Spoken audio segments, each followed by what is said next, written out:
En el nombre del Padre, y del Hijo, y del Espíritu Santo. Amén. Ven, Espíritu Santo, lleva las corazones de tus fieles y enciende el fuego de tu amor. Envía, Señor, tu Espíritu, y todo será creado, y se renovará la faz de la tierra.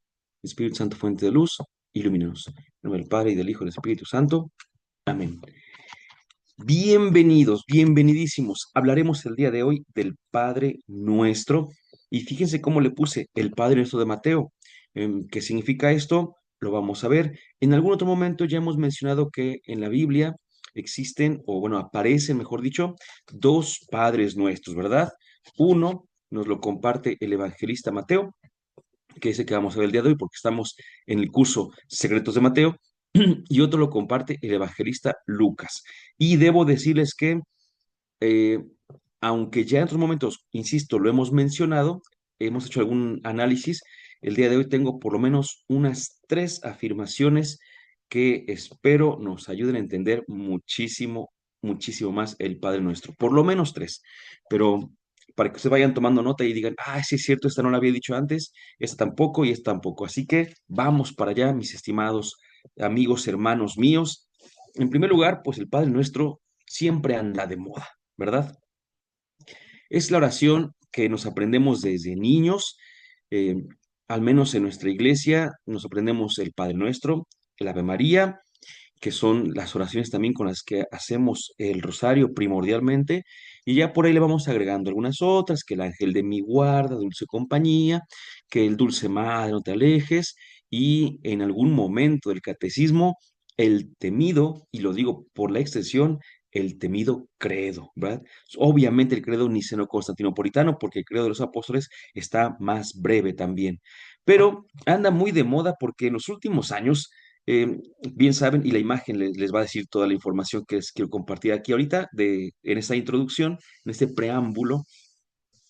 Anda muy de moda porque hace algunos años empezamos a ubicarnos como que un poquito más conocedores y por lo mismo un poquito más rigurosos con las cuestiones de la liturgia. Eso es muy bueno, por supuesto que lo es.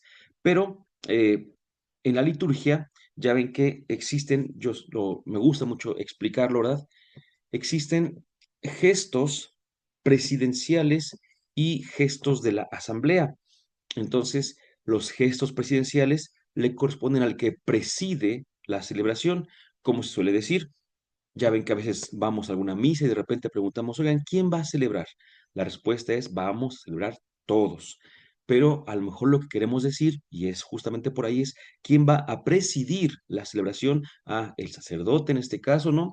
El padre, voy a inventar un nombre, el padre Bruno, ¿no? Bueno, pues entonces viene el padre Bruno y ya se reviste y todo esto, y empieza con la procesión de entrada, ¿verdad?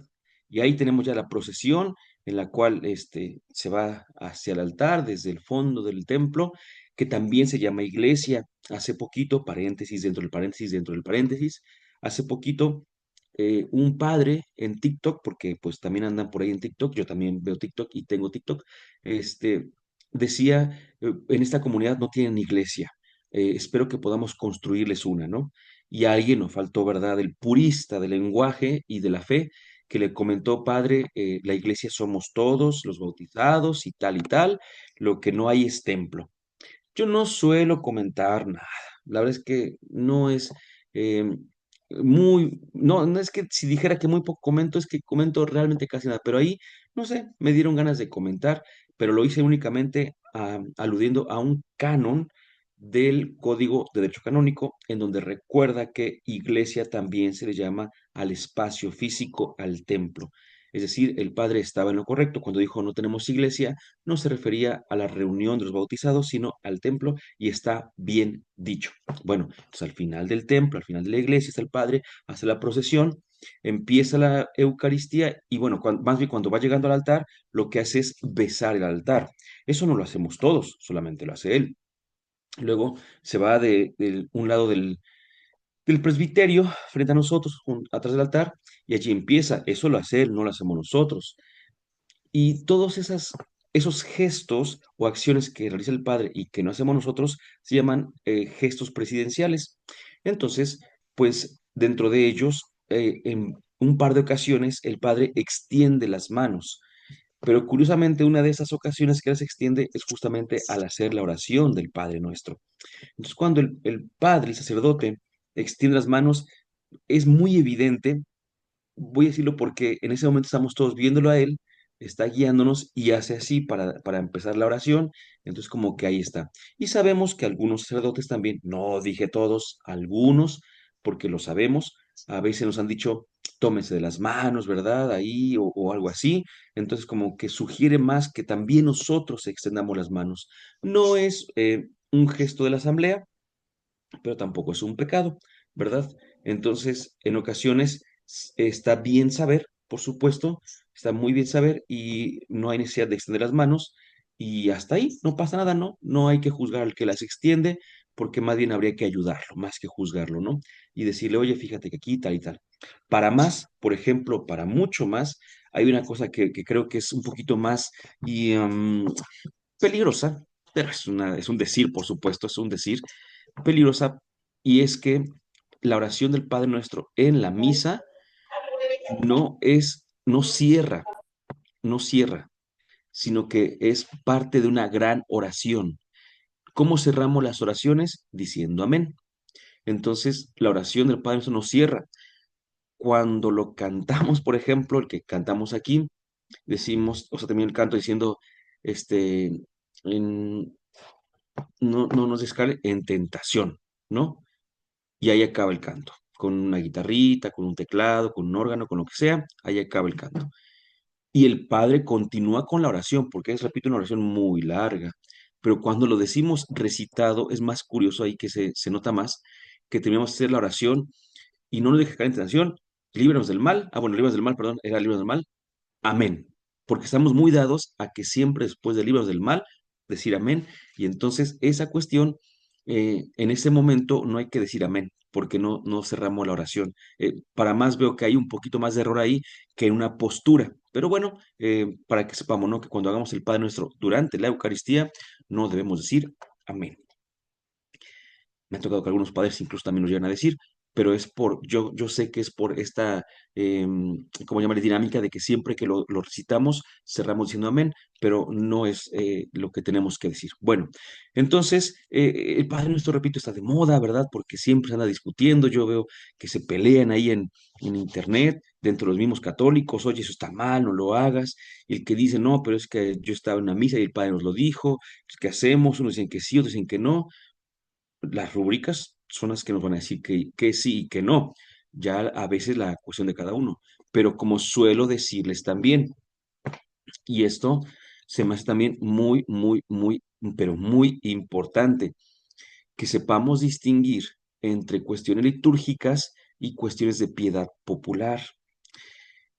Por ejemplo, si nosotros hacemos una oración en casa, que no es una misa, por así decirlo, ahí podemos decir el Padre Nuestro, pero hincados, tomados de las manos y con los ojos cerrados, y no vamos a estar mal, porque no es liturgia. Liturgia es la misa. Y en la misa, ahí sí decíamos, pues hay que ir viendo por dónde sí, por dónde no. Ahí sí hay ciertas reglas, pero en la piedad popular no pasa nada. ¿Qué es lo que hacemos incluso en el rosario, que también es parte de nuestra piedad popular? Unos dicen una parte y otros responden con la segunda parte. Y en los misterios 2 y 4 pues es al revés. El guía es el que responde y la asamblea es la que empieza, pero es piedad popular. Y si ahí, repito, queremos ir también hincados, sentados incluso, ¿no?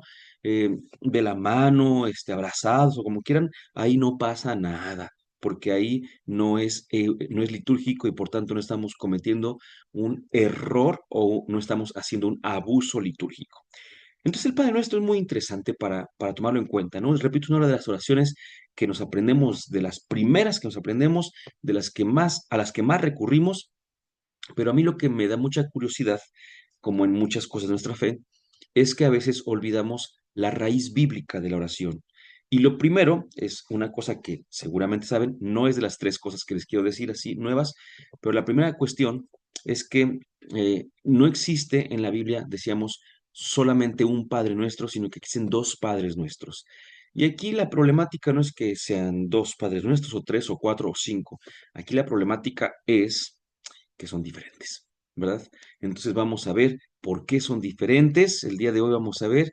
Y repito, algunas cosas ya las hemos comentado, así que tienen que estar muy, muy atentos para ver qué es lo que ya dijimos y qué es lo que vamos a decir por primera vez. Bueno, pues si recordamos entonces, tenemos aquí los Padres Nuestros, según aparecen en los dos lugares, en los dos evangelios sinópticos, en el primero en el de Mateo y luego en el de Lucas. Mateo 7 del 6 al 15 y Lucas 11 del 1 al 4. Lo primero que resalta a pura vista es la extensión. Evidentemente, cuando hablamos de la extensión, nos referimos a largo de la oración. Aquí les he querido presentar, vean, a ver, espero que distingan ustedes también, pero en color negro lo ajeno a la oración en sí misma. Una pequeña introducción, alguna cuestión, y la oración ya propiamente empieza aquí con azul. Pero dejé aquí una cuestión bien interesante porque dice aquí, Padre nuestro que estás en los cielos, santificado sea tu nombre en Mateo, ¿ok? Pero Lucas dice, Padre, santificado sea tu nombre. Y ya. Luego viene el rojito, venga tu reino. Lo tienen igual, por supuesto, ¿no? Después, en el de la izquierda viene otra vez en azul. ¿Por qué? Porque ese azul aparece con Mateo, pero no aparece con Lucas. Hágase tu voluntad, así en la tierra como en el cielo. No lo dice Lucas. Después viene en un tono verduzco más o menos, dice Mateo, nuestro pan cotidiano dánosle hoy. Dice Lucas, danos cada día nuestro pan cotidiano. Para esto debo decirles que tomé la versión de la Biblia de Jerusalén de la tercera edición que ya les he comentado, que por una parte la que me gusta, por otra parte la que se puede encontrar fácilmente en internet. Así que, pues por ahí. Luego del pan cotidiano viene en un azul más clarito otra petición, estas se llaman peticiones, pero que no son exactamente iguales. Vean, Mateo dice, perdónanos nuestras deudas, así como nosotros hemos perdonado a nuestros deudores. Mientras que Lucas dice, perdónanos nuestros pecados, porque también nosotros perdonamos a todo el que nos debe. En naranja viene la última petición para Lucas, la penúltima para Mateo, que es, y no nos dejes caer en tentación, también lo dice Lucas, y no nos dejes caer en tentación. Pero Mateo añade una última petición que es, más líbranos del mal. Entonces nos damos cuenta, ahorita vamos con el contexto, permítame tantito, nos damos cuenta de que el Padre Nuestro de Mateo es más largo que el Padre Nuestro de Lucas. En el de Mateo, bueno, el de Lucas aparecen 5 peticiones. Si vamos por colores, diríamos azul, rojo, verde, azul clarito y naranja. 5 peticiones. Mateo tiene esas mismas 5, aunque ya vimos que la azul clarito la tiene de otra manera, pero después de venga tu reino en rojo, viene otra vez azul, hagas tu voluntad, sería una sexta petición, y esa petición no la trae Lucas, y luego la última, la séptima, más líbranos del mal. Entonces, en el Evangelio de Mateo, en el Padre Nuestro de Mateo, la tercera y la séptima peticiones son extras. Aquí vienen unas primeras cuestiones y decimos, vamos a ver, pues mira, si Jesús nos enseñó esta oración, y es que así lo repetimos, ¿no? Vamos a orar como Jesús nos enseñó. La pregunta vendría a ser, ¿cuál de estas oraciones enseñó Jesús? Lo fácil, obviamente la respuesta fácil es decir las dos, ¿verdad? Pero no es una respuesta que sea una solución, sino más bien es como una imposición, decir las dos y nos callamos y hasta ahí llegamos. No, aquí tendríamos que entender un poquito de la cuestión literaria y recordar que se permiten los redactores de la escritura y que no se permiten. Y por ejemplo, cuando hablamos del Evangelio de Juan, decíamos que por ahí desaparecen algunos personajes, ¿se acuerdan?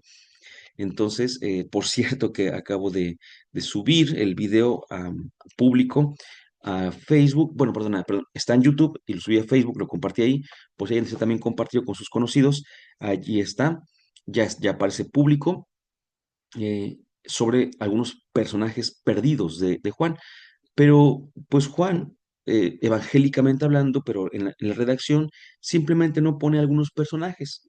Para quien se interese, vaya a ver el video que está muy bueno. En cambio aquí hablamos de palabras de Jesús. no de personajes. Así que la pregunta es, esperando ser un poquito concreto, ¿qué es más fácil para un creyente? ¿Acortar las palabras de Jesús? Es decir, que el Evangelio de Mateo nos presentara el Padre nuestro que dijo Jesús y que Lucas le mochó a las palabras de Jesús, o que el original es de Lucas, el que viene en Lucas, y que Mateo lo que hizo fue extender para explicar algunas cuestiones, para aclarar o para delimitar. Y pues evidentemente, hasta como lo estoy presentando, la respuesta es la segunda, la respuesta correcta es la segunda. Los estudiosos al día de hoy confirman, bueno, están casi en acuerdo total, de que el Padre Nuestro más antiguo es el de Lucas, ¿verdad? Lucas 11, del 1 al 4, bueno, que ni siquiera son los cuatro versículos, y después Mateo también tomó ese Padre Nuestro. Si ustedes recuerdan, aquí viene una cosa importante, el documento Q. ¿Se acuerdan cuando en este curso, cuando hablábamos de la cuestión sinóptica, en el primer tema hablábamos de la cuestión sinóptica, insisto, y decíamos que Mateo se copia un poquito de Marcos, Lucas se copia un poquito de Marcos, ok, pero el Padre Nuestro no viene en Marcos, entonces eso no lo sacaron de Marcos. Dos, Mateo tiene una fuente propia. Y esta fuente propia lo que hace es que son los relatos originales de Mateo. Lucas también tiene una fuente propia, pero el Padre Nuestro viene en los dos, o sea que tampoco es de sus fuentes propias. ¿Cuál es la tercera fuente? Repito, Marcos, fuente propia y el documento Q. Entonces, el Padre Nuestro aparecía en el famoso documento Q, y este documento así como lo llamamos, ¿no? Eh, ya hablamos de él. Entonces, de allí lo toman y al decir lo toman, una vez más vamos con la intención y con la afirmación de que lo toman y lo adecuan a sus comunidades. Entonces, esto es buenísimo porque así se va entendiendo mucho lo que van diciendo. Entonces, vamos. Ahora, tengo que decir una cosa. Ya que lo dijimos esto, recordamos si alguno quizá piense, a ver, si entiendo bien, acaban de decir que el Padre Nuestro, que aparecía más cercano en el documento Q, sería el de Lucas. Me preguntarían, yo le diría, sí, es el de Lucas, porque, repito, es más lógico pensar que el evangelista lo que hizo fue tratar de explicar algunas palabras de Jesús a quitarle palabras a Jesús, ¿no? Entonces es más lógico que el más corto, el más breve sea el más original. Pero probablemente podría decir, pero yo me acuerdo que en algún momento nos dijeron que el Padre no es, que, perdón, que el Evangelio de Lucas es posterior al de Mateo. Así es. Y entonces, bueno, es que recordemos, yo suelo poner un ejemplo muy, pues muy sencillo, ¿no? Imaginemos que yo tengo un libro y este libro es la Biblia, pero lo voy a tomar como si fuera un libro, y este libro le saco una copia. Esta edición es del año 2000, por así decirlo, y le saco una copia en el 2010. Y luego le saco otra copia en el 2020. Entonces, la copia más reciente que tengo es del 2000. Es más, me quedo con la del 2010, no pasa nada. El libro, el libro original es del 2000 y le saco una fotocopia en el año 2010, ¿ok? Bueno, pues resulta que alguien este, lo copia en el año 2005, pensemos, pero desde que lo copia, ya por ahí también le hace algún cambio, ¿no?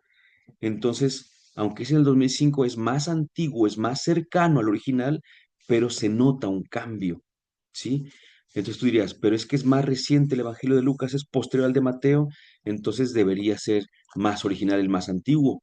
Es que es bueno decirlo, mientras más cercano a los hechos, mientras más cercano al original, pues más propiamente certero podría ser, pero no es el único criterio, son varios. Entonces, cuando se van sumando, nos damos cuenta de que hay ocasiones en las cuales el criterio de antigüedad no es el que nos lleva, no es el que lleva la delantera para decir cuál es el más cercano al original. En este caso es el criterio de extensión. ¿Sí? Bueno, y no nada más son las únicas diferencias ahí en las dos peticiones, sino que de hecho, es muy interesante porque se pueden dar cuenta de que Lucas, voy ahora con él para ir como que en ese orden, dice, y sucedió que, estando él orando en cierto lugar, cuando terminó, le dijo a uno de sus discípulos, Señor, enséñanos a orar, como enseñó Juan a sus discípulos.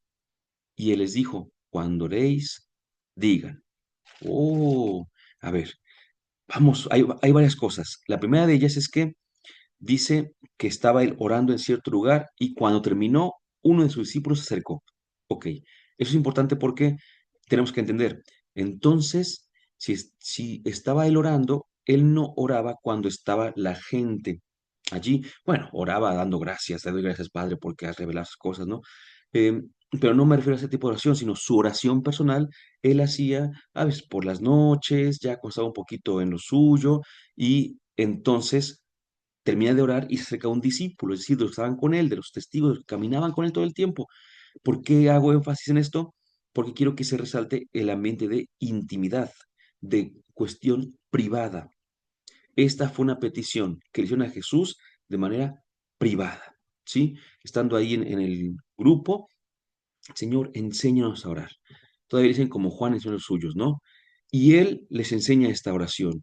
Cuando oren, digan, Padre, santificado sea tu nombre.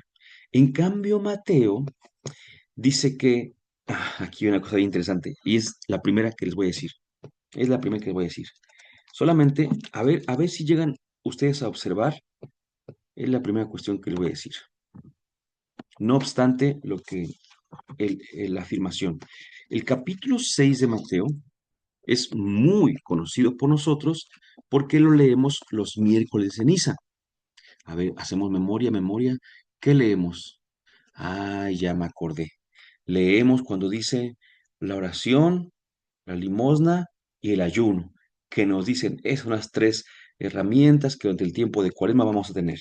Visualmente, visualmente, capítulo 6, a ver si se logra ver por la camarita, dice la limón en secreto, y es un parrafote, visualmente. Ustedes pueden ir a subirla, por supuesto, pero ahí tenemos visualmente la oración en secreto, y es un párrafo también, ¿ok?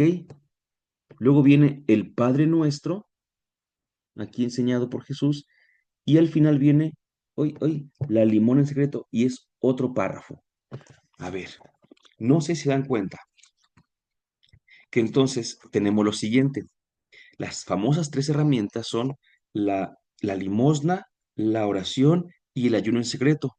Y todas tienen la misma estructura, porque dicen, ustedes cuando vayan a dar limosna, no sean como tal, tal y tal, que hacen tal, tal y tal. Ustedes cuando vayan a dar limosna,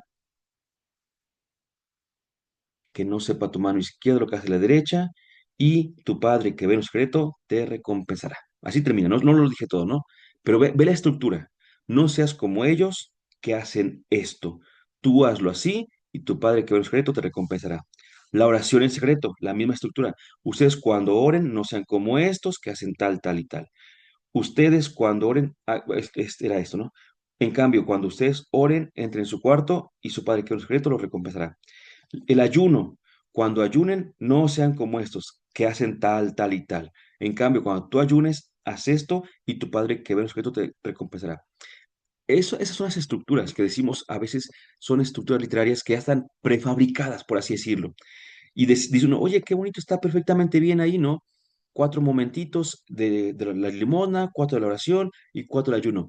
Pues más o menos, porque según lo que vimos, están los cuatro elementos de la limosna, los cuatro de la oración y el Padre Nuestro.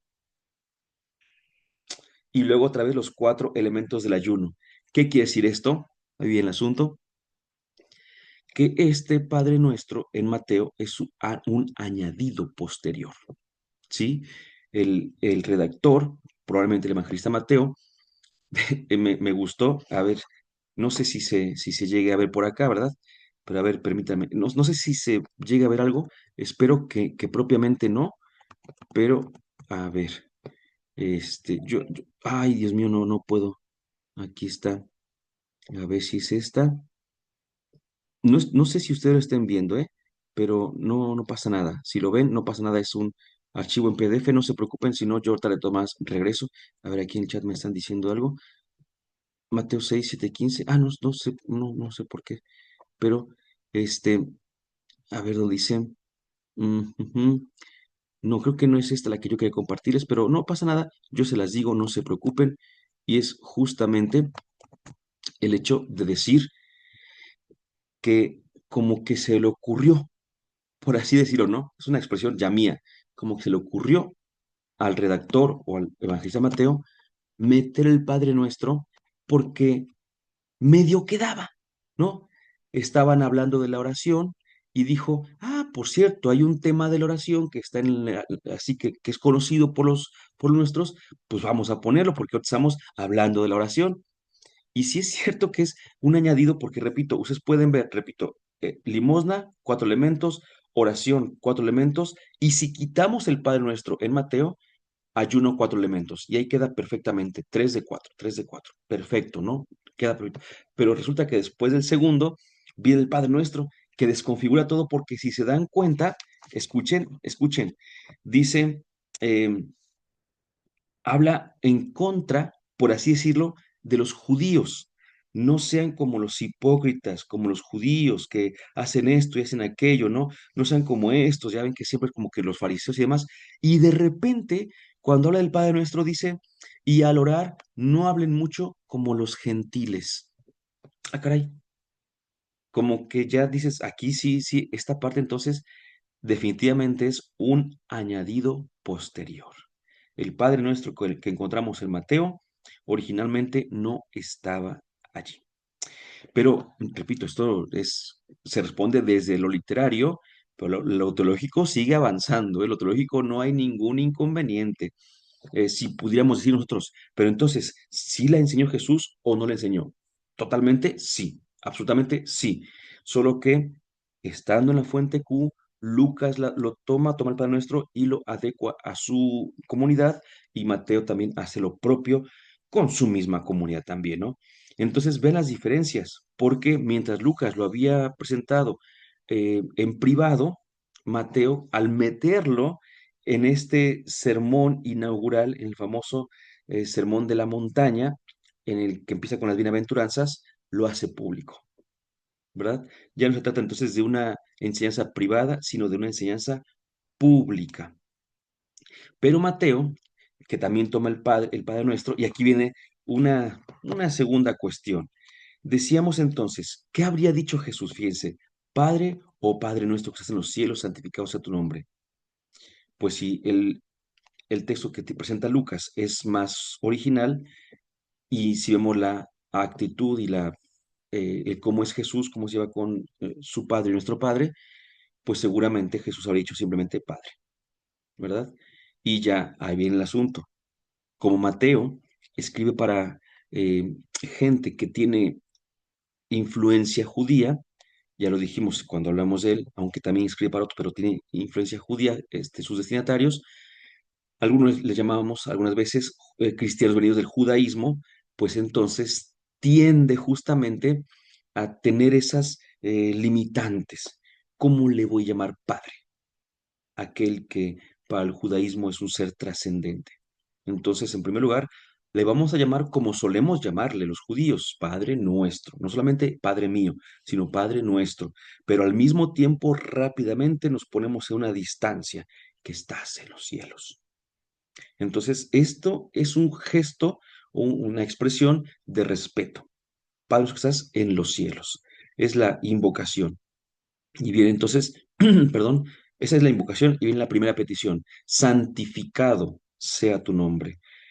Eh, que tu nombre sea reconocido como santo, porque Él ya es santo, pero nosotros no lo vamos a santificar, ¿no? Sino que lo tenemos que reconocer como santo. Venga tu reino, y aquí empieza, muchachos.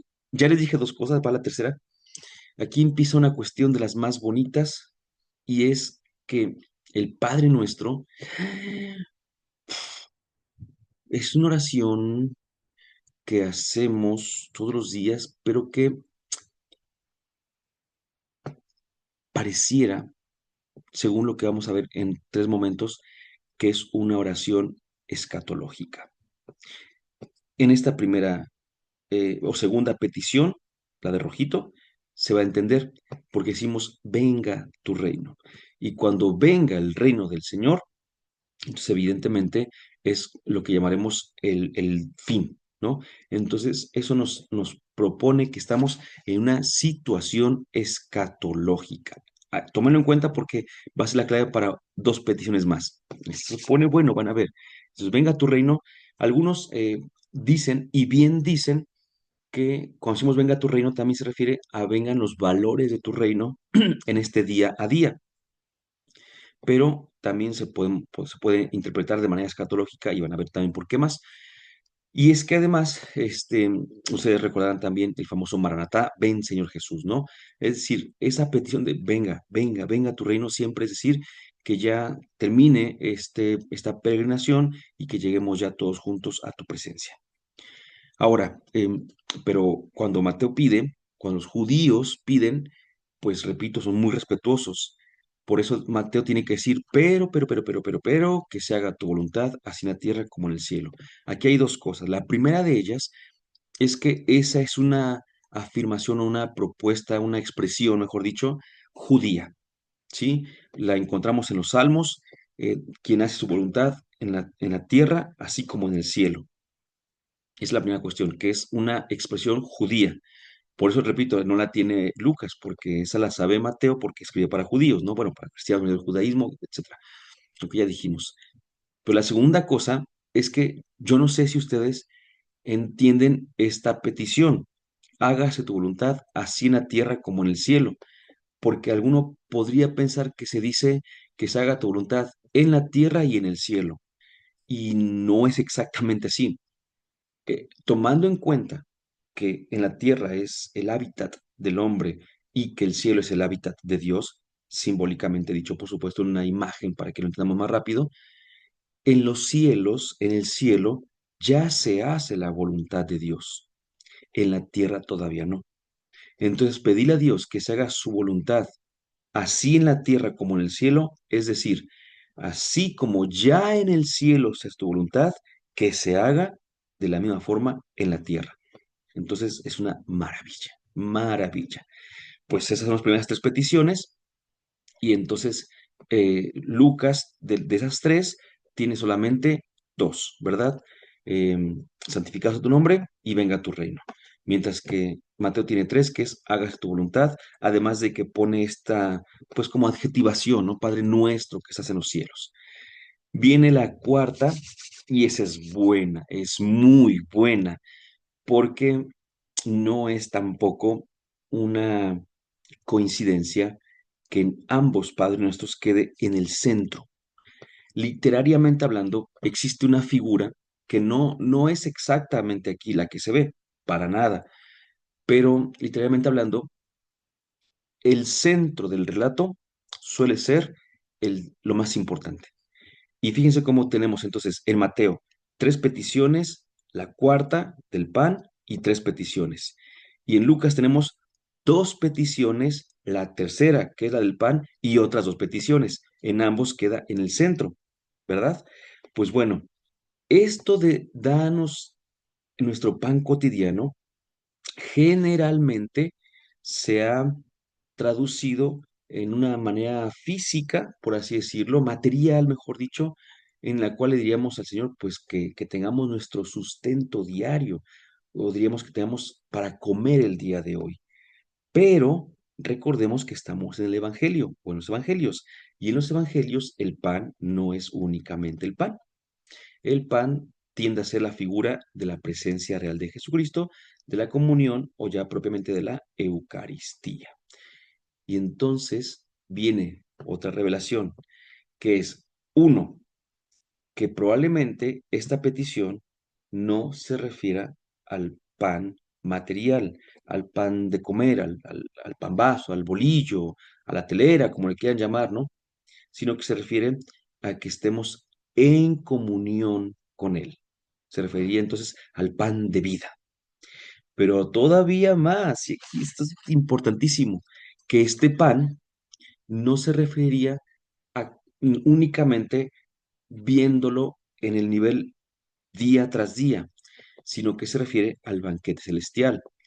Esto estaría en sintonía con la cuestión escatológica y entonces al decirle, danos el pan, es que la expresión cotidiano se puede traducir de muchas maneras, ¿eh?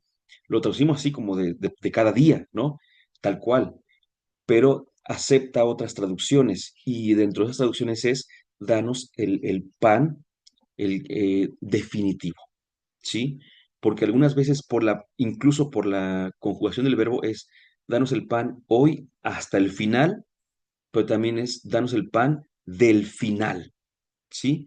Es decir, de todos los días, pero el pan del final, el pan escatológico, es decir, pues sálvanos, déjanos llegar a tu presencia. Y ese es el centro, justamente del Padre Nuestro, el centro es pedirle al Señor que, que estemos en esa sintonía perfecta y que estemos ya en esa salvación como tal, ¿no? Entonces ya subimos la montañita, tres peticiones, la cuarta en la cumbre y empezamos a bajar porque esa es la más alta de todas. Dice Mateo, perdónanos nuestras deudas, así como nosotros hemos perdonado a nuestros deudores. Y hasta me dejé llevar, ¿vieron? Lo que pasa es que los judíos tenían una relación un poquito como eh, no económica, pero pues sí, más o menos así es como se veía la relación con Dios, ¿no? Entonces, por eso es que es ordinario ver que aquel que peca le debe a Dios, ¿no? Entonces es una deuda la que tenemos con Dios y por eso dice, perdónanos nuestras deudas.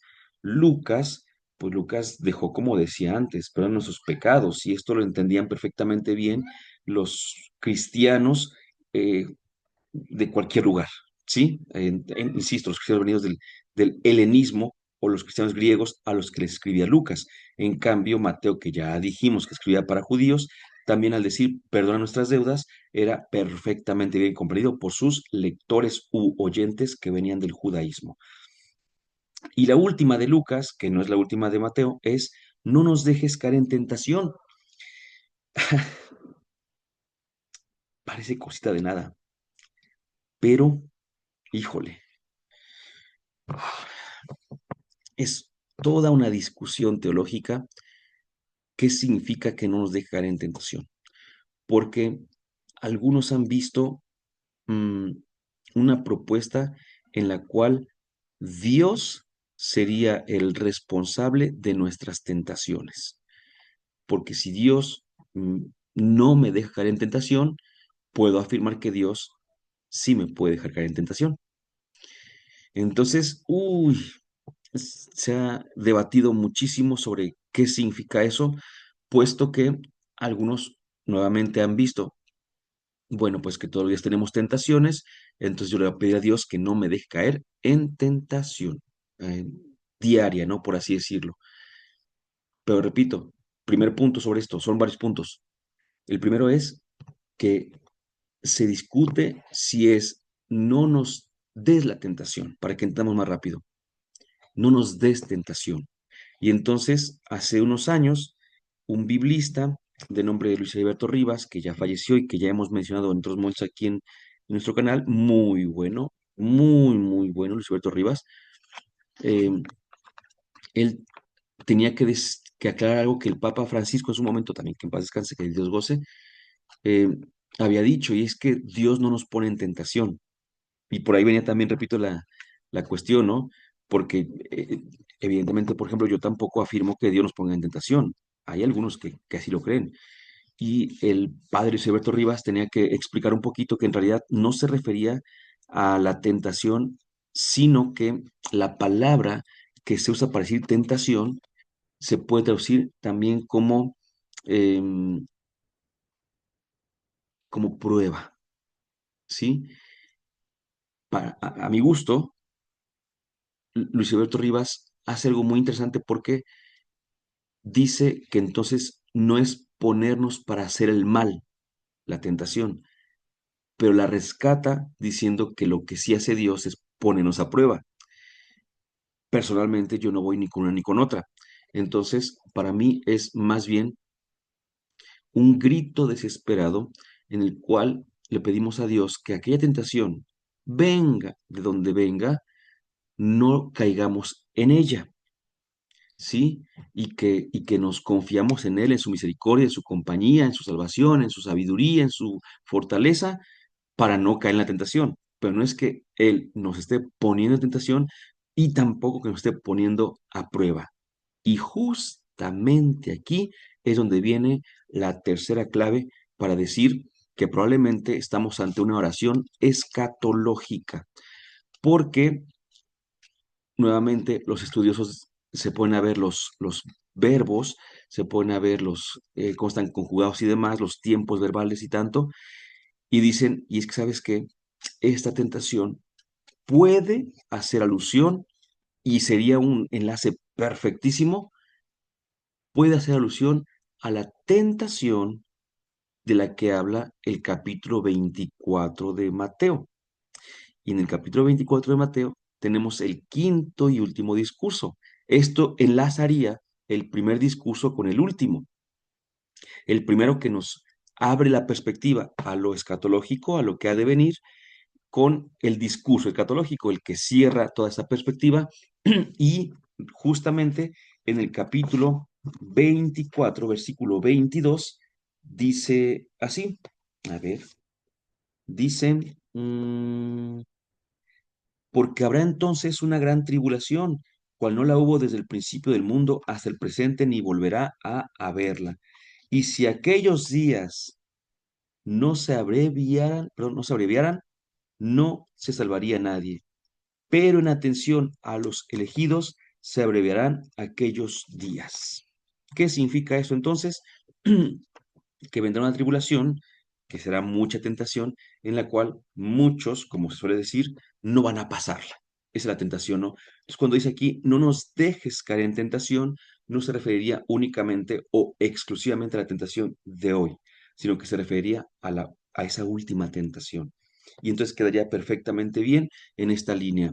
Seis peticiones, entonces Mateo no puede dejarla en seis, debe poner una última, que para algunos es simplemente repetir esta, líbranos del mal, que sería lo mismo que no nos dejes caer en tentación. La diferencia está en que sería positiva, mientras que la otra es negativa, no nos dejes caer en tentación. Esta sería líbranos del mal en positivo. Pero también aquí nos tiende a recordar mucho la teología, el uso de las palabras griegas. Y es que nosotros casi siempre traducimos líbranos del mal como algo abstracto, pero nosotros podemos pensar en abstracto. Somos occidentales y estamos acostumbrados. Los orientales no lo hacían así. Los orientales siempre hay algo muy concreto. Bueno, siempre hay excepciones y demás, ¿no? Pero en ese sentido, una de las excepciones es que ellos no pueden ver así como al mal, como algo existente, es abstracto. Ellos hablan del malo, ¿verdad? Entonces aquí son muchos teólogos que afirman que en realidad no se está pidiendo que no nos deje caer en tentación y que nos libre del mal, sino que nos libre del malo, es decir, del enemigo, que pues para más detalles nosotros le decimos el diablo, ¿verdad? Es el que llamamos malo nosotros. Dicho esto, quedan las siete peticiones. Recordemos que Mateo pone el número siete, ¿se acuerdan? Como algo importantísimo, buenísimo. Siempre es el siete, una cosa tremendísima. Ha habido quien ha dicho, mira, pues es que la verdad es que es una oración perfecta porque le pedimos por nuestro pasado, por nuestro presente y por nuestro futuro. Por nuestro pasado, cuando decimos que perdone nuestros pecados, ¿no? Lo que ya hicimos mal, que los perdone. Aquí tenemos que entender que para pedir perdón, la palabra no basta. Aquí lo que tenemos que entender es que para pedir perdón hace falta todo un proceso en el cual uno tiene ese dolor de corazón por lo que ha hecho, no solamente por decirlo. Esto hay que recordarlo siempre porque hay gente que dice, es que en la Iglesia Católica ya nada más con que uno vaya y se confiese ya. No, no, no, no, no, no, definitivamente no. Yo puedo ir a confesarme, por supuesto que puedo ir y decir lo que hice, por supuesto que puedo decir, y quizá si no estoy haciendo bien mi sacramento de la reconciliación, no salga absuelto. Puede ser. Oye, pero si dijiste todo lo que hiciste, sí, pero la confesión del pecado es un paso dentro del proceso del sacramento de la reconciliación, y este sacramento requiere para el perdón de los pecados que haya una verdadera apertura a la conversión que empieza por un dolor por los pecados, dolor que viene por amar a Dios, por amar al prójimo, y dices, esto no puede ser y te duele, entonces empieza un proceso de conversión y pides perdón. Pero no basta con que lo vayas y lo confieses. Eso creen los que no saben, que es el sacramento de la reconciliación, por supuesto, ¿no? Entonces dicen algunos, es que tú pecas hoy y te confiesas mañana, ya quedó. No, no, no, no, de hecho no es así. No, no sabes cómo es, no sabes por qué eres no católico, o no sabes por qué siendo católico es medio flojo y no te quieres formar, pero no es así, ¿no? Pero bueno, perdónanos en lo que hemos hecho ya, el pasado. Danos nuestro pan del día de hoy, decíamos, aunque está esa perspectiva hacia el futuro, pero no deja de decir la palabra hoy, el pan cotidiano, el pan del día a día. Y por último, no nos dejes caer en tentación, que es viendo hacia adelante. Entonces le pedimos por nuestro pasado, por nuestro presente y por nuestro futuro, pero esta cuestión, insisto, de una perfección de la oración. Es que de verdad es una oración perfectísima, ¿no? Perfectísima. Y bueno, Mateo concluye haciendo esta alusión a que dice, si ustedes perdonan a los hombres sus ofensas, entonces también vuestro Padre Celestial lo hará. Pero, y escuchen esto, pero si ustedes no perdonan a los hombres, tampoco vuestro Padre perdonará sus ofensas. Es durísimo. Es durísimo que lo diga porque nos gusta que nos perdonen, pero nos gusta también a veces guardar rencorcillo, ¿verdad? Y a veces decimos, ya perdonamos, no, no hemos perdonado, se nos bajó un poquito el coraje, se nos bajó un poquito el enojo o la tristeza o el dolor incluso, ¿no? Pero a veces viene otra vez algo que mueve y ahí está tu coraje, y ahí está tu dolor, y ahí está tu tristeza, y te das cuenta de que no has perdonado, porque perdonar, decíamos, es viajar al pasado y regresar sin ninguna herida abierta. Perdonar es recordar sin dolor, sin coraje, sin tristeza. Entonces, hay que tomar en cuenta eso. Recordar no es olvidar, ¿no? Porque hay gente que tiene muy buena memoria y lo va a recordar toda la vida. Entonces, perdonar no es olvidar, no crean que eso es olvidar, no que eso es perdonar. Perdonar tiene que ver con una decisión libre, voluntaria, y eso es diferente. Así que para concluir, quisiera yo decirles lo siguiente. Eh, Quizás recordemos justamente la oración de Jesús en el huerto. Así se abre la película de Mel Gibson, si recuerdan. Y probablemente cuando hablemos de la oración no sea tan atractiva. Esta oración es una agonía propiamente, en la cual pues no dan ganas de orar, ¿verdad? Yo no quisiera orar en esos términos, por así decirlo. Es como piensan muchos. O peor aún, hay gente que dice que rezar, y ahorita no hago distinción entre rezar y orar, no se preocupen, que le da mucho sueño y que no, otros dicen que no saben cómo hacerlo. Y hay tantas cosas que son razones por las cuales algunos no oran como tal, ¿no? Pero hay una forma de que nosotros enseñemos a los demás a orar, o al menos los motivemos, por así decirlo, ¿no? Y es la llave, la clave del cristiano. El cristiano cuando trabaja, cuando ora, cuando ayuda, cuando duerme, por así decirlo, cuando lee la Biblia, cuando va a la misa, el cristiano se transforma. Entonces, Jesús, ¿por qué llamaba la atención cuando oraba? Hablando del paso de Lucas, no del de Mateo, curiosamente. ¿Por qué llamaba la atención? ¿Por qué sus discípulos decían, Maestro, enséñanos a orar? Pues no creo que porque hayan visto que lloraba mucho. Ay, yo no quiero aprender a orar porque mira, Jesús va a orar y siempre llega llorando, siempre llega enojado, siempre llega de malas, siempre llega no sé qué tanto. Como por ahí me dicen que algunas personas que van a misa y llegan echando pleito contra los de su casa, que van al grupo de oración y que llegan y como si no hubieran ido, que salen de la reunión ahí en la parroquia y salen y se están peleando en la calle. Pues, ¿de qué les sirvió, no? No se transformaron o se transformaron en algo negativo. En cambio, Jesús cuando oraba se transfiguraba. Jesús cuando oraba se iba con dudas y regresaba con certezas, se iba con cierta tristeza y regresaba con consuelo, y esas certezas y ese consuelo los compartía con los demás. Por supuesto que le daba mucho gusto orar, y por supuesto que se liberaba en la oración, y por supuesto que compartía todos los frutos de su oración. La única forma de que la gente se anime a orar no es enseñándoles que la lección divina, que es una belleza, o que el rosario, que es una herramientaza, vaya, o enseñándoles algún manual. La única forma de que la gente quiera orar es que, uno, te vean a ti orando, y dos, vean que la oración te hace bien.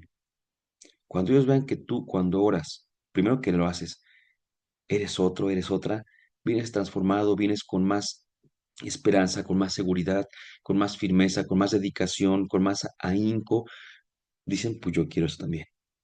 Pero si siempre que ven, nos ven ahí, como dicen por ahí, como Magdalena, nada más llore y llore, pobre de mí, y regreso y dice, ay, no, es que yo como le pido al Señor, pero no me escucha y te quejas de la oración, ¿quién va a querer orar así? Esa no es la forma de orar de Jesús. No es tampoco, concluimos, insisto, que el Padre Nuestro sea mágico. No era eso. Cuando Jesús quiso enseñar a orar, no quería enseñar una fórmula, por muy perfecta que fuera, quería enseñar una actitud de vida ante su Padre. No digo que el Padre Nuestro esté de más, digo que no basta con orarlo mecánicamente, porque a veces no sabemos ni lo que decimos, ¿verdad? Lo repetimos y ni cuenta nos dimos que lo dijimos, sino que hay que tener esa relación con Dios nuestro Padre y Padre de Jesús para que la oración realmente nos transforme, nos santifique y nos ayude a llegar con mucho amor y habiendo servido demasiado a nuestros hermanos, llegar a la presencia de Dios. Dulce Madre, no te alejes, tu vida de nosotros no apartes. Ven con nosotros a todas partes y nunca solo nos dejes, ya que nos proteges tanto como la de la Madre, haz que nos diga el Padre, el Hijo y el Espíritu Santo. Amén.